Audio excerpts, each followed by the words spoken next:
السلام عليكم ورحمة الله وبركاته حبايب قلبي. اللهم صل وسلم وبارك على سيدنا محمد وعلى آله وصحبه وسلم تسليما كثيرا. صباح الحب والأمل والتفاؤل والطاقة الإيجابية مننا المتفائلة. النهاردة جالي 3 شبارات جمال قوي قوي، نضفتهم وخليتهم زي الفل ودعكتهم بالملح والليمون والفلفل وزبتهم شوية كده وشطفتهم، وزي ما انتم شايفين جبت بصلاية وجزراية وطماطمايه، وهعمل شوية شوربة بيضة تحفة تحفة تحفة. جبت مستكة وحبهان وزي ما انتم شايفين كده، وهيبقى اجيب فلفل وورق لورو، ويجيب كسرونه كده حلوه وهحطها على البوتاجاز اهو، وهوريكم بقى انا هعمل ايه. زي ما انتم شايفين كده، طبعا اهم حاجه الطماطمايه والجزرايه والبصلايه والمستكه والحبهان وورق اللورو، وجبت طبعا والشبار. من الحاجات اللي انا بحبها قوي في الشوربه برضو، بتبقى جميله، بس اهم حاجه غسيله وتنظيفه علشان ما يبقاش زفر. زي ما انتم شايفين كده يا حبايب قلبي، بجيب البصله مقطعاها قطع صغيره، والطماطميه برضو والجزر كله مقطعاه، ويا دوبك على قد ما انا هبدا اعمل شويه زيت صغيرين واحطهم في الحله اللي هعمل فيهم الشوربه. هنشوح الاول، هنحط شويه زيت ونيجي بشويه حبهان. انا طحنت حبهان، شايفين الجمال؟ اول ما بتحط الحبهان في الزيت والزيت سخن بيدي ريحه تطلع روعه.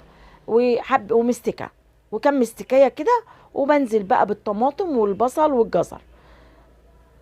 ادي الطماطم والجزر وادي البصل هقطعه برضو بفتحه، سواء طماطم بتقطعيه قطع صغيره عشان الريحه تطلع والفايده الحاجات دي تدخل جوه الشوربه وتدي طعم جميل وخطير وفي منتهى الجمال. زي ما انتم شايفين بقلبها مع الحبهان والمستكه، وهبدا احط بقى فلفل وورق لورو وكمون. ال3 حاجات دول مهمين قوي في الشوربه، في حبه فلفل وحبه ورق لورو مطحون وحبه كمون، والكمون طبعا بزوديه شويه عشان الله على النكهه الجميله. اجمل نكهه في الشوربات الشوربه اللي بالكمون والمرته، بتبقى زي المرته كده وطعمها وريحتها تحفه. بننزل بقى بالميه المغليه من الكتل. ريحه طبعا الشوربه دي بتبقى خطيره، وبسيبها تستوي خالص.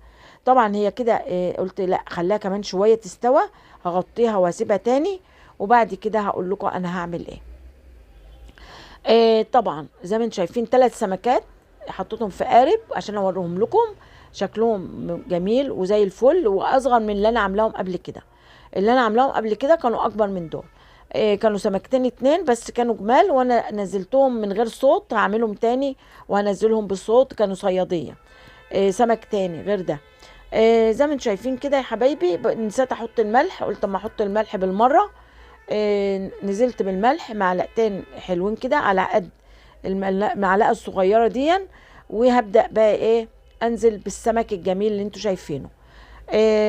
خلاص المية غلت، وهبدأ ان انا اسقطهم، ومش هسيبهم مش هغطيهم، لازم برضو شوربة السمك الشوربة البيضة تكون برضو مكشوفة علشان الزهامة ما تطلعش في الغطا وتبقى جوه الشوربة. اي شوربة بتبقى مكشوفة شوية لغاية لما تستوي، وبعد كده بتغطيها او بتوربيها. طبعا نزلت بالسمك ونزلت راسه جوه الشوربة علشان هعلي بقى، هحطه على نار عالية. طبعا شايفين النار قد ايه عشان اللي عايزاه تغلي بسرعة والسمك يستوي بسرعة. شايفين الجمال والحلاوة؟ وبقلبه كده علشان بس بقلبه، خلي بالي ما اقلبوش، يعني مش هقلبه، لا ده انا بدوره كده عشان ايه يغلي ويستوى وراسه تستوي. انا طبعا بحب راس السمكة في كل الاسماك حتى لو شبار بحب اكلها قوي، مصمصها كده وبتعجبني قوي بصراحة. مزاجات بقى يا حبايبي بصوا بقى يا حبايبي، خلاص يعني هتغلي شويه، هتعمل ربع ساعه كده وهنطفي عليها، وهوريها لكم بقى لما طلعتها. طبعا اول ما بنطفي عليها بنحاول نطلعها علشان ما نيجي نطلعها ما تتكسرش مننا لان سمكه كبيره.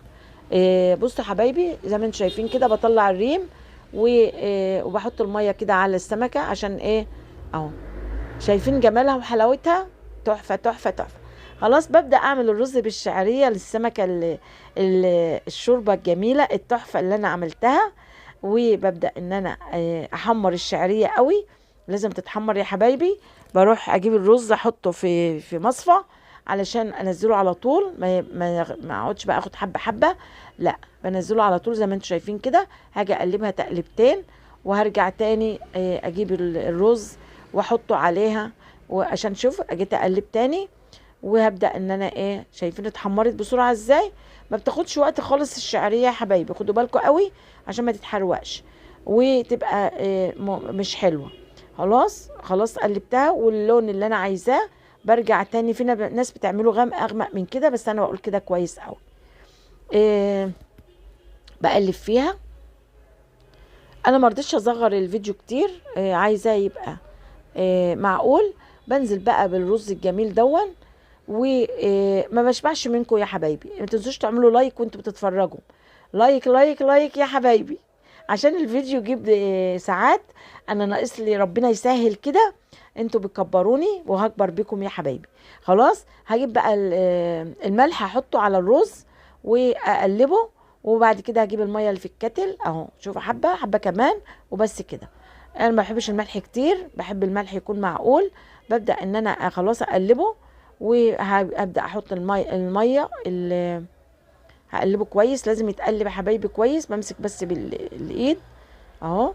شوفوا يا حبايبي لازم اقلبه. لما لقيته بقى هيلزق، جبت الميه من الكتل وبدات ان انا ازود الميه.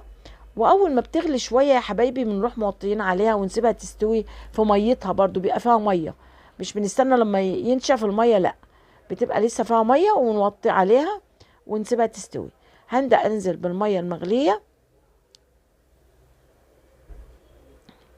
العقد اللي انا عايزاه طبعا بتبقى فوقها بإيراد كده، بصابع بصباع عقل الصباع، بعقل الصباع. خلاص كده اهو، شايفينها اقلبها ازاي؟ لا لسه هتعوز تاني ميه، لسه ما حطيتش، محتاجه ميه تاني اهو. شايفين يا حبايبي اهو، وهغطي عليها بقى وهسيبها تستوي براحتها خالص. شايفين؟ بس لازم نقلب من تحت كده عشان ما يبقاش لازق، وبنغطيه وبنسيبها تستوي براحته. شوفوا بيغلى اهو، غلى على طول عشان ميه مغليه. وبعد كده هعمل هغطيه واسيبه شويه صغيرين، واروح بقى غرفته اهو زي ما انتم شايفينه استوي وبقى جميل. حطيت في قربين اهو، شايفين السمكه تقريبا نص كيلو الواحده او اقل شويه. والشوربه تحفه تحفه تحفه. هنعصر برضو طبعا عليها ليمون وسلطه روعه روعه، وكانت اكله شهيه وجميله. تنسوش تعملوا لايك وتفعلوا الجرس وتقولوا لي رايكم ايه في اكله السمك، الشوربه البيضه الجميله دي. والسلطه طبعا هنحط لها ليمون وكمون ونحط زيت زيتون. وكده خلصنا، والسلام عليكم ورحمه الله وبركاته يا حبايبي. مش هفكركم باللايك تاني وبتعليق جميل زيكم ومشاهدة الفيديو من اوله لاخره. انا هكبر بيكم وليكم وبعمل لكم من قلبي بكل حب، وانا بحبكم من قلبي بصراحة. حبايب نينا المتفائلة، ادخلوا صفحتي برضو فيها حاجات حلوة هتعجبكم. والسلام عليكم ورحمة الله وبركاته حبايبي.